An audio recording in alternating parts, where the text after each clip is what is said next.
कोण कोण झालं सेमीसाठी पात्र, कोणाची झाली गटालाच हार. मित्रांनो, आज एक भव्य दिव्य ओपनच मैदान पार पडतंय सोनेरा केसरी. आणि या मैदानातील गट क्रमांक 3 मध्ये मल्हार 11 आणि भवानी हा जोड गटपासून सेमीसाठी पात्र झाला. चटणी भाकरीचा पैलवान घरनिकीचा राजा आणि द्वारले छारण्या 722 गटालाच हार. अटीतटीची लढत झाली भुंगा गटपास.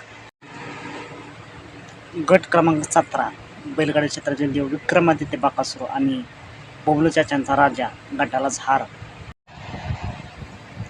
एम नानांचा राजा गटपास. रोमन 10-10 आणि पाचवडचा हरण्या गटालाच हार. बिच्चू गटपास. गट क्रमांक 35 सर्जा 10-10 आणि घोडचा सर्जा गटपास. मथुर गटपास. पिस्टन 22-11 आणि बुलेट गटालाच हार. लक्षाची गटालाच हार.